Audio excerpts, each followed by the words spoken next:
ದತ್ತಾತ್ರೇಯಂ ಮಹಾತ್ಮನಂ ವರದಂ ಭಕ್ತವತ್ಸಲಂ ಪ್ರಪರ್ನಾತಹರಂ ವಂದೇ ಸ್ಮೃತಗಾಮಿ ಸನೋವತೋ ಔದೋ ಬ್ರಹ್ಮ ತಥಾ ಮಧ್ಯೆ ವಿಷ್ಣುರಂತೆ ಸದಾಶಿವಃ ಮೂರ್ತಿತ್ರಯಸ್ವರೂಪಾಯ ದತ್ತಾತ್ರೇಯ ನಮೋಸ್ತುತೇ. ದೇವಾನಾಂಚ ಋಷೀಣಾಂಚ ಗುರುಂ ಕಾಂಚನ ಸನ್ನಿಭಂ ಬುದ್ಧಿರ್ಭೂತಂ ತ್ರಿಲೋಕೇಶಂ ತಂ ನಮಾಮಿ ಬೃಹಸ್ಪತಿಂ. ನಮಸ್ಕಾರ ವೀಕ್ಷಕರೇ.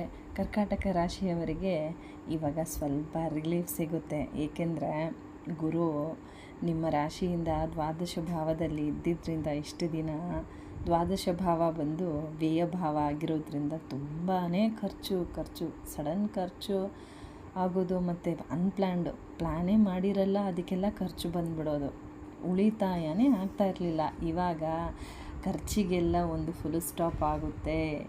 ಸೇವಿಂಗ್ಸ್ ಕಡೆ ಗಮನ ಮಾಡ್ಕೋಬೋದು. ಜೂನ್ 2 ನಂತರ ಗುರು ನಿಮ್ಮ ರಾಶಿಗೆ ಬರ್ತಾ ಇರೋದ್ರಿಂದ ಖರ್ಚು ಎಲ್ಲ ಕಮ್ಮಿ ಆಗುತ್ತೆ, ಉಳಿತಾಯ ಮಾಡ್ಕೋಬೋದು. ಗುರು ಕರ್ಕಾಟಕ ರಾಶಿಗೆ ಬಂದರೆ ಉಚ್ಚನಾಗ್ತಾನೆ, ಎಕ್ಸಾಲ್ಟೆಡಲ್ಲಿ ಇರ್ತಾನೆ. ಉಚ್ಚವಾಗಿರೋ ಗುರು ನಿಮಗೆ ಏನೆಲ್ಲ ಫಲಗಳನ್ನು ನೀಡ್ತಾನೆ ಅಂತ ನೋಡೋಣ ಬನ್ನಿ. ಕಟಕ ರಾಶಿಯವರೇ, ನಿಮಗೆ ಇದು ತುಂಬಾ ಉತ್ತಮವಾದ ಸಮಯ, ಶುಭ ಅವಧಿ ಹೇಳ್ಬೋದು. ಗುರು ನಿಮಗೆ ಒಂದು ದೊಡ್ಡ ಬದಲಾವಣೆ ನೀಡ್ತಾನೆ. ಅದು ಒಳ್ಳೆಯ ಬದಲಾವಣೆನೇ ಇರುತ್ತೆ. ಗುರು ನಿಮಗೆ ಎಮೋಷ್ನಲಿ ಸ್ಟ್ರೆಂಥನ್ ಮಾಡ್ತಾನೆ, ಭಾವನಾತ್ಮಕವಾಗಿ ಬಲಶಾಲಿ ಮಾಡಿಬಿಡ್ತಾನೆ.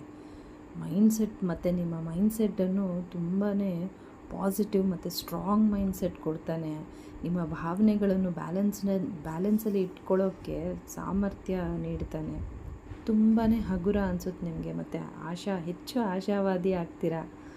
ಆರೋಗ್ಯದ ಸಮಸ್ಯೆನೂ ಕಡಿಮೆ ಮಾಡ್ತಾನೆ. ಹಳೆಯ ನೋವಿನಿಂದ ನೀವಿವಾಗ ಆಚೆ ಬರ್ತೀರಾ. ಮನಸ್ಸಿಗೆ ಒಂಥರ ನೆಮ್ಮದಿ ಸಿಗುತ್ತೆ. ಹಾಗೆ ಮೆಚ್ಯೂರ್ಡ್ ಫೀಲ್ ಮಾಡ್ತೀರಾ. ಅದರಿಂದಾಗಿ ನಿಮಗೆ ತುಂಬ ಸಂತೋಷವೂ ಆಗುತ್ತೆ. ನಿಮ್ಮ ಜ್ಞಾನವನ್ನು ಇಲ್ಲಿ ಗುರು ಹೆಚ್ಚಿಸ್ತಾನೆ. ಹಾಗೆ ನಿಮಗೆ ಆಧ್ಯಾತ್ಮದ ವಿಚಾರದಲ್ಲಿ ತುಂಬಾ ಆಸಕ್ತಿ ಜಾಸ್ತಿ ಆಗುತ್ತೆ. ಧಾರ್ಮಿಕ ಚಟುವಟಿಕೆಗಳಲ್ಲೂ ನೀವು ಪಾಲ್ಗೊಳ್ತೀರಾ. ನಿಂತು ಹೋದ ಕೆಲಸ ಪೂರ್ತಿ ಮಾಡ್ತೀರಾ. ಹೊಸ ಯೋಜನೆಗಳನ್ನು ಮಾಡಲು ಉತ್ತಮ ಸಮಯ ಇದು. ಆಫೀಸಲ್ಲೂ ಗೌರವ ಜಾಸ್ತಿ ಆಗುತ್ತೆ. ನಿಮ್ಮ ಸ್ಥಾನಮಾನ ಮತ್ತು ಪ್ರಮೋಷನ್ ಸಿಗುವ ಸಾಧ್ಯತೆಯೂ ಇಲ್ಲಿದೆ. ಆರ್ಥಿಕ ಪರಿಸ್ಥಿತಿ ಸುಧಾರಿಸುತ್ತೆ. ಹೂಡಿಕೆ ಸೇವಿಂಗ್ಸ್ನೂ ಮಾಡ್ತೀರಾ. ನೀವು ಮದುವೆಗೆ ಪ್ರಯತ್ನಿಸ್ತಿದ್ರೆ ಒಳ್ಳೆಯ ಸಮಯ ಇದು. ಮತ್ತು ಸಂತಾನ ಅಪೇಕ್ಷೆ ಮಾಡೋರಿಗೆ ಸುದ್ದಿ ಸಿಗುತ್ತೆ. ಒಟ್ಟಿನಲ್ಲಿ ಮನೆಯಲ್ಲಿ ಶುಭ ಕಾರ್ಯ ಅಂತೂ ನಡೆಯುತ್ತೆ. ಮನಸ್ಸಿನಲ್ಲಿದ್ದ ಎಲ್ಲ ಆತಂಕಗಳು ದೂರ ಆಗಿ ನಿಮಗೆ ನೆಮ್ಮದಿಯಾಗುತ್ತೆ. ಇವಾಗ ಕರ್ಕಾಟಕ ರಾಶಿಯವರಿಗೆ ಒಟ್ಟಾರೆ ಹೇಳಬೇಕಂದ್ರೆ ತುಂಬಾ ಚೆನ್ನಾಗಿದೆ. ಆದರೆ ಎಷ್ಟೇ ಗುರು ಬಲವಾಗಿದ್ರೂ ಅತಿಯಾದ ಆತ್ಮವಿಶ್ವಾಸ ಬೇಡ. ಅದರಿಂದಾಗಿ ತಪ್ಪು ನಿರ್ಧಾರಗಳನ್ನು ತಗೊಳ್ಳೋ ಥರ ಮಾಡ್ಕೋಬೇಡಿ. ಮತ್ತು ಖರ್ಚಿನ ಮೇಲೆ ನಿಗಾ ಇಡಿ. ಆರೋಗ್ಯ ಚೆನ್ನಾಗಿರುತ್ತೆ.